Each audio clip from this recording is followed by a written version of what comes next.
Pretoria, on mange dehors. On fait sortir les tables dehors pour... Oui, on était dans la même chambre. On n'avait pas peur de manger dehors parce qu'il n'y a pas de mouches. C'est juste un problème lié au climat. Et le climat qui est ici est tellement merveilleux que je ne pense pas qu'il y a des gens qui vont rater Cana. Alléluia. Est-ce que vous pouvez acclamer le Seigneur pour cela? Votre terre promise est assurée. Merci, pasteur, pour cette grande confiance que vous m'aviez faite en m'associant à cet important programme au début de l'année. Et merci, maman. Merci pour tous les staffs. Et on a déjà appris qu'une église est divisée parce que le pasteur a invité quelqu'un qui n'était pas aimé par ou apprécié par les collaborateurs. Et Mimi Pito parle. Donc, merci vraiment de m'avoir accepté. Merci pour tout le monde, les chantres, la musique, le service technique. J'ai vu des images, j'ai récupéré, j'ai répercuté. Soyez bénis.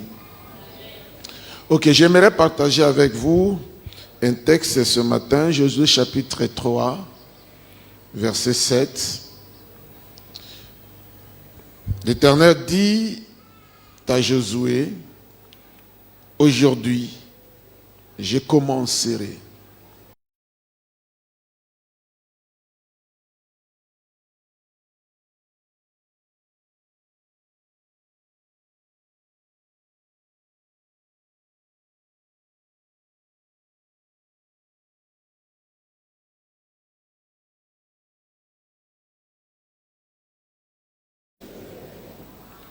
Dieu dit à Josué, aujourd'hui je commencerai à t'élever aux yeux de tout Israël, afin qu'ils sachent que je serai avec toi comme j'ai été avec Moïse.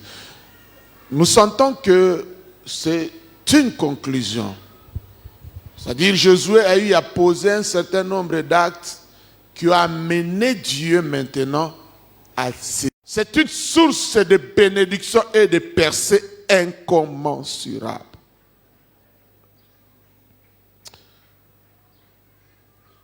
Exode 24, verset 13.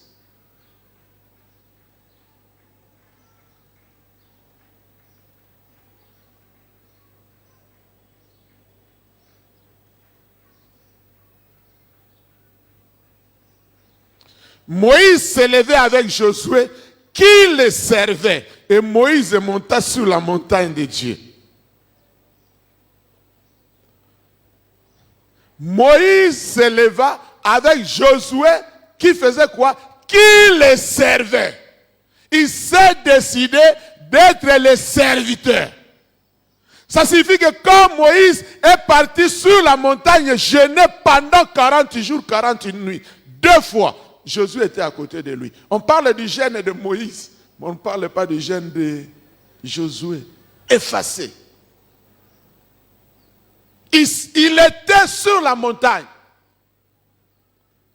Quand Moïse recevait la vision du tabernacle, quand Moïse recevait les décalogues, Josué était là à côté de lui. Parce qu'il s'est décidé de les servir. C'est comme ce jeune Jean qui voit quelqu'un arriver à Makala. Il s'appelle Boango Miracle. Et il a compris, il a dit non, moi je vais être le serviteur de cet homme.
40 ans dans la maison de Pharaon.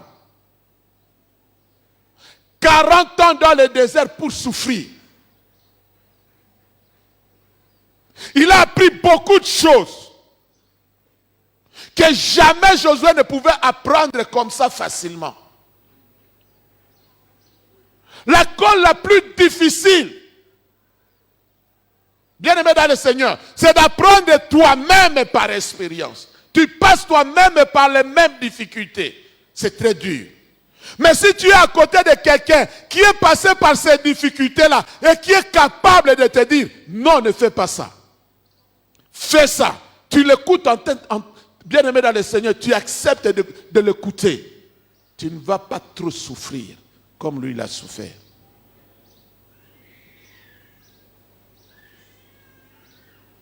Bien aimé, un homme de Dieu qui vous arrive comme ça, qui sort d'une meilleure école que nous connaissons, ça signifie qu'il a passé beaucoup de temps sous les pieds de quelqu'un. Ça signifie qu'il a passé beaucoup de temps devant Dieu. Ça signifie qu'il a appris beaucoup de choses. Si votre pasteur me dit qu'il n'a pas pleuré, je veux dire qu'il ment. Mais je suis convaincu d'une chose, il a beaucoup pleuré. Il a beaucoup souffert. Ça signifie qu'avec l'expérience qu'il a aujourd'hui, s'il commence quelque chose, ça va réussir toujours. Parce qu'il a acquis un certain nombre de bagages, un grand bagage. Et quand tu te mets à côté d'un tel homme, et la décision que tu dois prendre, c'est la décision de bâtir ta foi.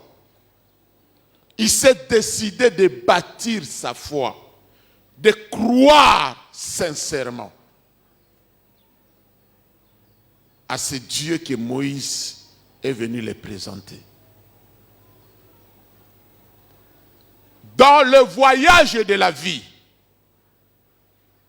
c'est comme quelqu'un qui prend son véhicule, veut aller à Matadi. Après avoir tout inspecté de ton véhicule, vérifie si le carburant peut t'amener jusque-là. Dans le voyage sur cette terre, le carburant qui te fera quitter l'Égypte jusqu'à la terre promise, ça s'appelle le foi. La foi, je vais dire. Alléluia. Hébreux 10, 38, il dit quoi? Mon juste vivra par sa foi. Qu'est-ce qui fait vivre un enfant de Dieu injuste? Nous ne vivons pas de l'économie de la RDC. Qui vit de l'économie de la RDC ici? Nous ne vivons pas de notre travail. Le travail que tu fais, c'est juste un moyen que Dieu utilise pour faire passer l'argent. C'est ainsi que quand, moi personnellement, à mon niveau, le travail avait pris fin, j'avais déclaré aux gens, c'est moi-même qui ai annoncé ça. J'ai dit que je vous annonce que mon travail a pris fin aujourd'hui. Et j'aimerais dire ça à Lingala pour que ça pèse très bien, vous qui me suivez. Ce qui n'a bêté li. Bien que le travail vient de prendre fin, ce qui n'a bêté li, ne condamnez personne, ce sera moi-même le fautif.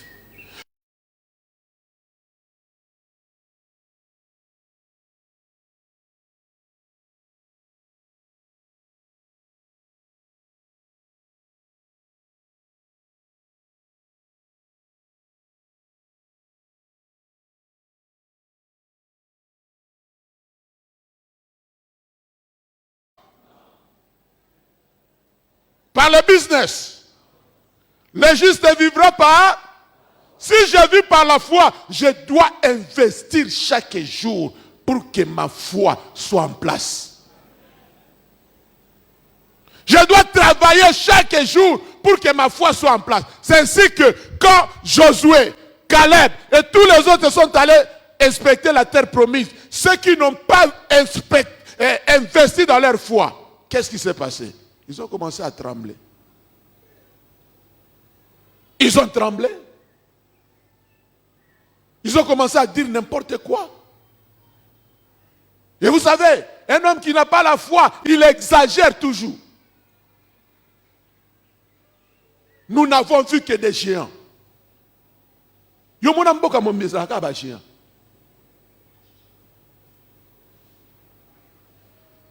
Nous avons paru à leurs yeux comme des sauterelles. Pour paraître comme des sauterelles. Et ils vous ont dit que vous êtes des sauterelles. Quelle exagération!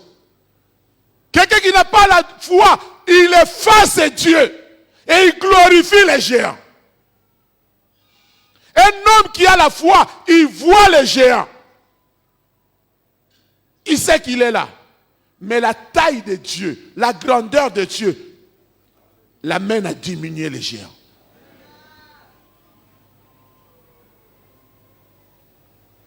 Josué, Caleb savaient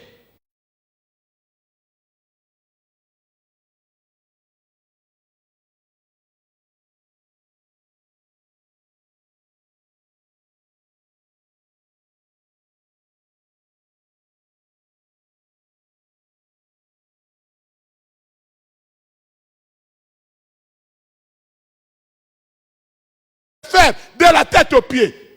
Erreur à Tikimbunzu. Les yeux, l'œil devait regarder. Et c'est par là que la pierre est entrée. Je dis tout géant a un point faible. Et c'est le Saint-Esprit qui te révélera le point faible.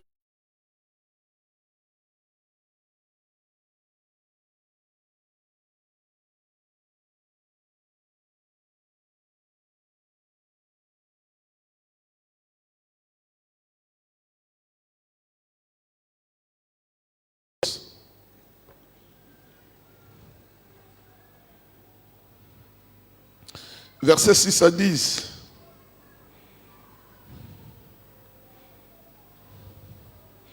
Et parmi ceux qui avaient exploré le pays, Josué, fils de Nun, et Caleb, fils de Jephuné, déchirèrent leurs vêtements. Quand ils ont entendu ces gens-là parler, c'était grave. Comment les gens peuvent diminuer Dieu comme ça? Ils ont déchiré leurs vêtements. C'est un signe fort dans le judaïsme. Et parlèrent ainsi à toute l'assemblée des enfants d'Israël. Le pays que nous avons parcouru pour l'explorer est un pays très bon, excellent. Si l'Éternel nous est favorable, il nous mènera dans ce pays et nous le donnera. C'est un pays où coule le lait et le miel. Seulement ne soyez point rebelles contre l'Éternel et ne craignez point les gens de ce pays, car nous servirons de pâture. Ils n'ont plus d'ombrage pour les couvrir. L'Éternel est à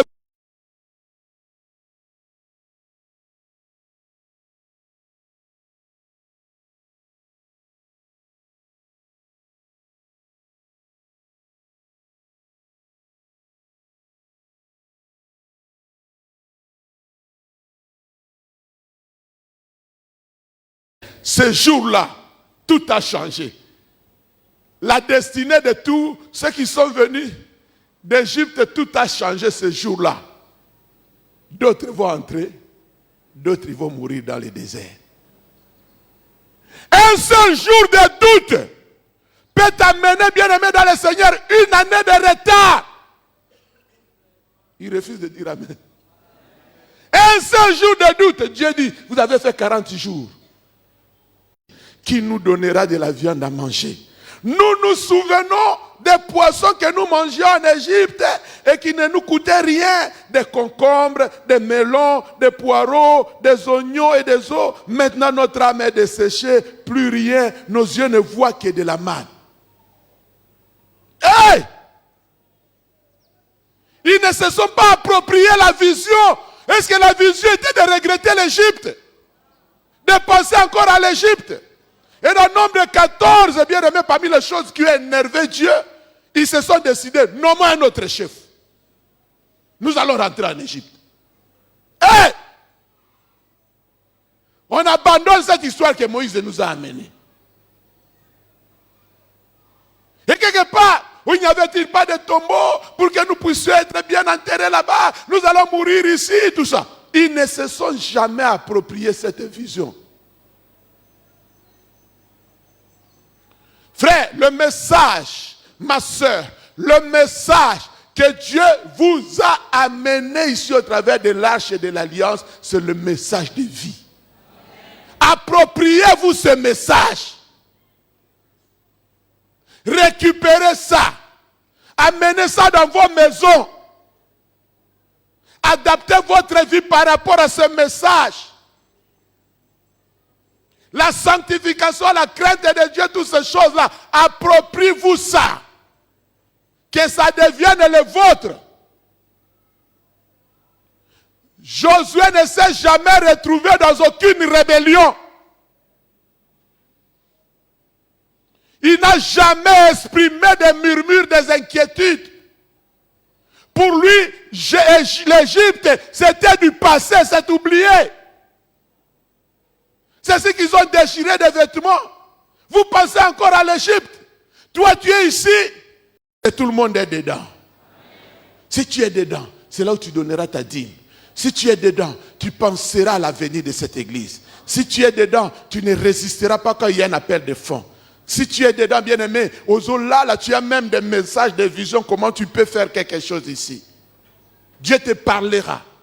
Parfois dans l'église, des domaines qui ne sont pas encore exploités. Dieu va te parler. Je veux que tu fasses ça dans mon église. Approprie-toi le message. Approprie-toi la vision.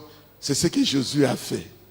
Et Dieu a dit, mais celui qui a la vision comme ça, comment il ne peut pas remplacer Moïse? Prends-le. Impose-lui les mains. Lui, il va continuer, je n'ai même pas de doute. Quelqu'un qui s'approprie la vision, est-ce qu'il peut critiquer celui qui lui a amené la vision?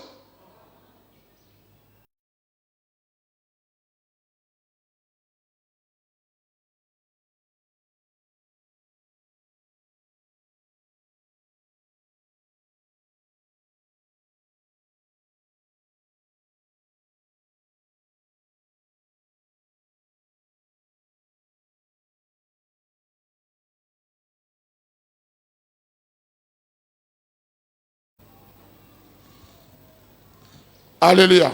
Dans un bon sens. Alléluia. J'ai donné combien de décisions? Tu veux que j'en rajoute?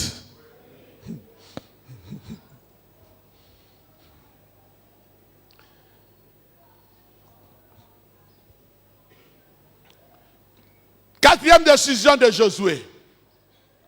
C'est la décision de se sacrifier pour cette vision.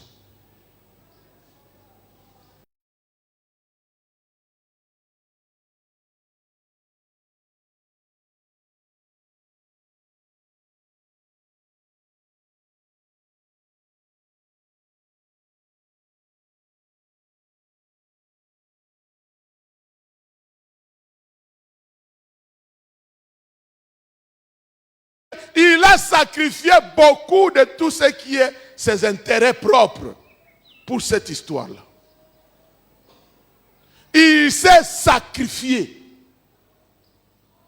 Quand Moïse était sur la montagne, alors qu'Amalek était en train de combattre, Dieu dit, toi, Josué, sur le terrain. Toi, si tu es sur le terrain pour les affronter. Oh, tu n'as pas liwa. Toi, tu veux que moi je meure vite. Toi, tu veux que moi je... Il était sur le terrain, en train de se battre, en train de donner de sa vie. Beaucoup d'enfants de Dieu ne puent pas l'odeur du sacrifice. Le christianisme est basé sur un sacrifice. C'est le sacrifice de cet homme de 33 ans qui fait qu'aujourd'hui, tout donne noir, tout terrain mais la sagesse. Dieu le regarde, il dit, lui il ne sait pas que la sagesse du pauvre est méprisée. Non, pas sa sagesse, on peut s'idée, balobi, idée, on peut s'y montrer là. C'est que beaucoup de gens sont négligés dans la famille. Après, si pour les bien, maintenant, tout ça, moi, je diminuer ma dépense, tout ça, tu comprends déjà bien, contribution à eux. On a un chabino qui a ma bonne longue aventure. Alléluia. Ah, Jésus. Dieu lui dit, je te donne un cœur intelligent pour juger ton peuple, pour discerner le bien et le mal. Mais je vais te donner aussi ce que tu n'as pas demandé. Alléluia. Gloire à Dieu. Donc c'est le sacrifice qui a tout changé. Il savait qu'il a une grande responsabilité. Il savait qu'il a une grande tâche. Mais pour que Dieu soit...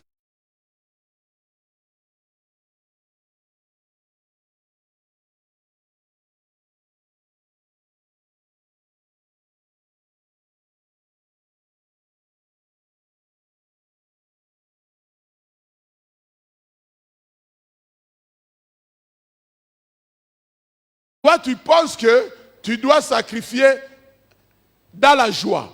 Ça ne se fait jamais comme ça. La Bible dit, on sème toujours avec larmes. Mon récolte est comment avec les chants d'allégresse. Le moment de s'aimer est toujours dur. Dur. On s'aime toujours avec larmes.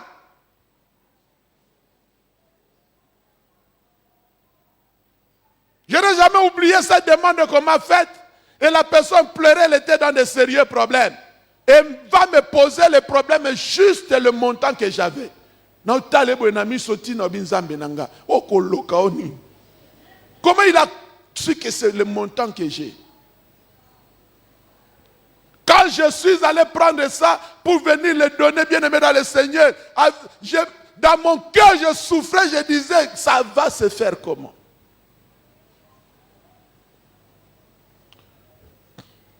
Pasteur Sita Luemba nous donnait un témoignage un jour. Il dit qu'il était à Hollande comme étudiant avec son épouse. L'organisation qui les soutenait leur a fait savoir que, en tout cas, on ne sera plus à mesure de vous soutenir jusqu'à la fin de votre formation. En tout cas, prenez vos dispositions pour rentrer au pays. D'autres partenaires, ils se sont concertés, ils ont décidé de supporter leurs études jusqu'à la fin. Alléluia. Les sacrifices, on les fait toujours avec l'âme. Quelqu'un me suit? Les sacrifices, on les fait toujours avec. J'ai dit à mes enfants, je connais Kini. Ils me demandent pourquoi. Natambola Makolo. Je connais. Comment quitter Mongafula pour arriver à Bandal par raccourci? On a souffert. Souffert. Bien aimé, il y a un temps de souffrance. C'est une école, une étape dans la formation incontournable. Josué avait sacrifié, Dieu l'a élevé. Et pour aujourd'hui, la dernière décision que Josué a à prendre, c'est la décision d'écouter continuellement la voix du Saint-Esprit. La décision d'écouter continuellement la voix du... Oh, tu as un problème avec le Saint-Esprit? Jésus dit à ses disciples, moi je m'en vais, je ne vous laisserai pas orphelins. Orphelins, alléluia. Parce qu'il y a des chrétiens qui sont orphelins. Je ne parle pas d'orphelins physiques. Ton papa est là, ta maman est là. Mais ce ne sont pas eux tes partenaires dans la marche, dans la vie chrétienne. Dieu nous a laissé le Saint-Esprit. La grande question que je te pose, est-ce que tu collabores avec lui? Est-ce que tu l'écoutes? Est-ce que tu l'entends? Et Est-ce que tu respectes ses instructions? Comment Josué pouvait réussir sans le Saint-Esprit? C'est le Saint-Esprit qui lui a donné des secrets, des conseils, des orientations. Parce que quand on dit Dieu parle, mais en réalité c'est l'Esprit de Dieu qui parle. Si je commence à mourir, je voyais comme si c'était un aventurier. Seigneur, tu ne m'as pas dit ça. Non, mon père ne va pas mourir. Il ne va pas mourir. Parce que tu m'as dit que pour que mon père meure, il doit d'abord se convertir. Non, il ne va pas mourir, il ne va pas mourir. Après, il a tenu son père. C'est la première fois qu'il voit un chrétien prier. Et il a regardé au ciel. Père, mon père ne va pas mourir. Je déclare, à cause de l'œuvre de la croix, la guérison totale. Père, sois guéri au nom de Jésus. C'était fini. Il s'est levé. Et il a dit au revoir à la famille. Il est parti. Et ils ont dit, bon, l'essentiel, il est venu. Mais ces aventures-là, ça ne va rien apporter. Le lendemain matin, 5 heures du matin, papa qui ne se levait pas se réveille. Il se lève, il ouvre la porte, il sort dehors. Et ils l'ont suivi et il regarde le papa en train d'inspecter la parcelle. Qu'est-ce qu'il y a, papa? Qu'est-ce qu'il y a? Il dit, pendant la nuit, j'ai vu un cavalier blanc. Il est venu ici avec toute sa troupe. Ici, c'était écrit la parole de Dieu. Il était sur le cheval. Il m'a dit, je suis venu te sauver. Désormais, toi et toute ta famille, vous allez me servir. Je regarde le pas des chevaux. Frère, le Saint-Esprit, il peut faire des choses excellentes.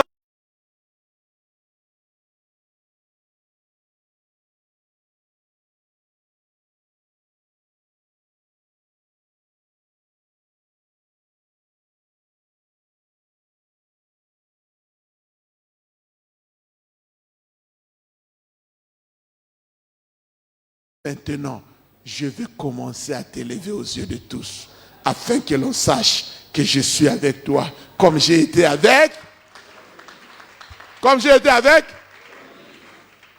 Moïse Assao. Comme j'ai été avec celui que toi tu suis, les vrais serviteurs de Dieu que toi tu suis, que Dieu.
Cet homme, je le présente comme étant quelqu'un qui peut très bien témoigner d'où nous sommes venus et où nous allons.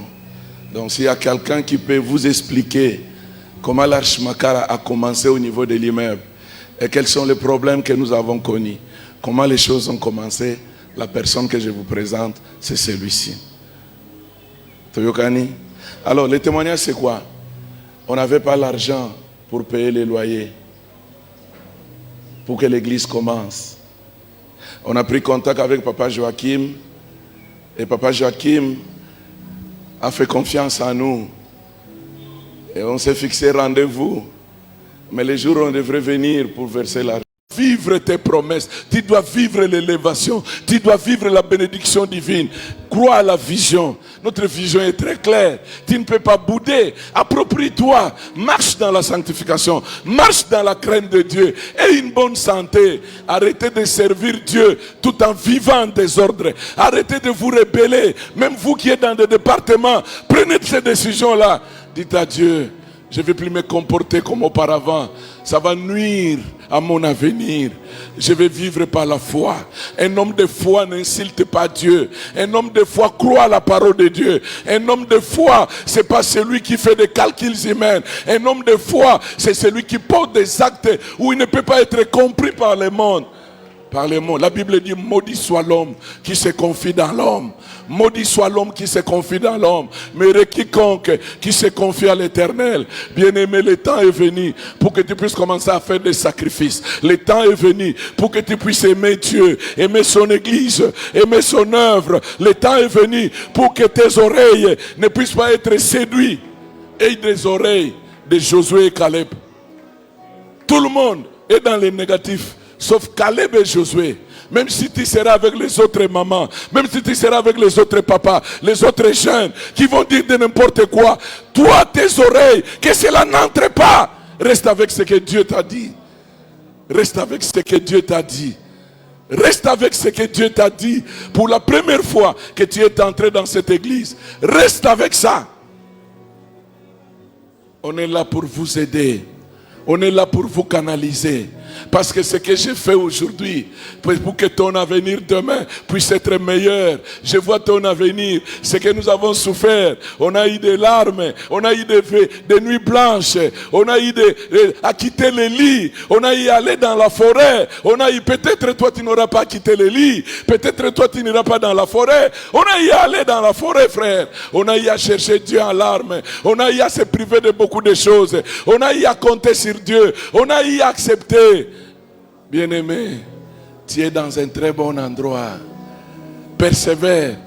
Ça, c'est le premier niveau de notre nouvelle église. Il y a encore le deuxième niveau. Le 5 mars jusqu'au 10 mars. Ne baisse plus la garde.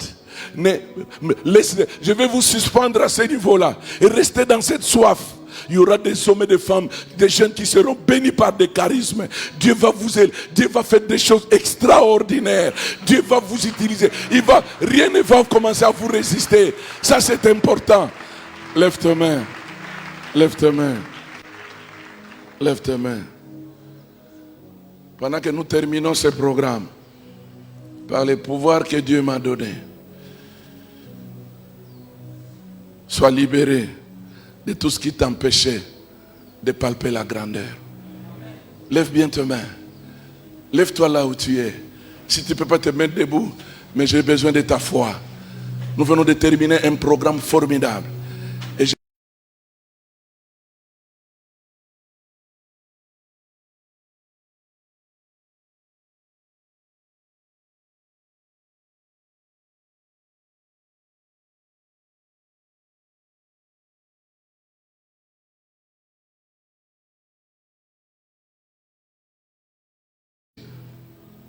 de progresser, de t'épanouir.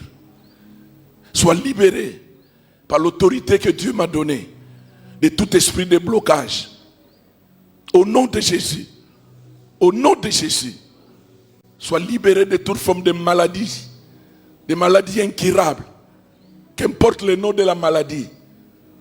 Sois délivré au nom de Jésus. Et reçois ta guérison.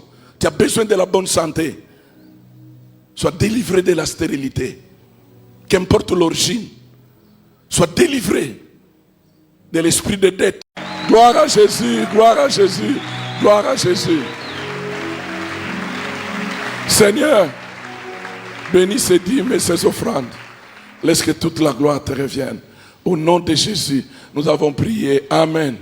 Pendant que nous donnons nos dîmes et nos offrandes, la deuxième fois, on va revenir pour Galates 6:6. J'aimerais inviter tous les premiers responsables numéro 1 de nos différents départements de venir ici devant. Les responsables de la jeunesse, les responsables de maman, de papa, les responsables de la communication, les responsables de l'union musicale, tous les premiers du service de protocole. Papa, venez ici devant pour que rapidement, donnons l'offrande rapidement, on va terminer notre programme. Venez devant ici, venez devant, venez devant, venez devant, venez devant.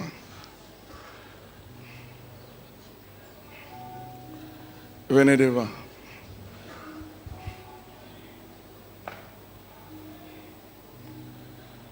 On donne rapidement, et puis on va...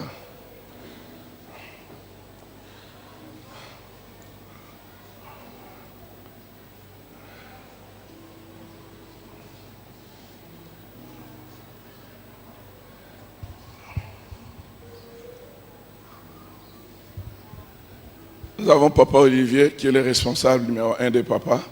Nous avons Maman Claudine qui est la responsable du département de Maman.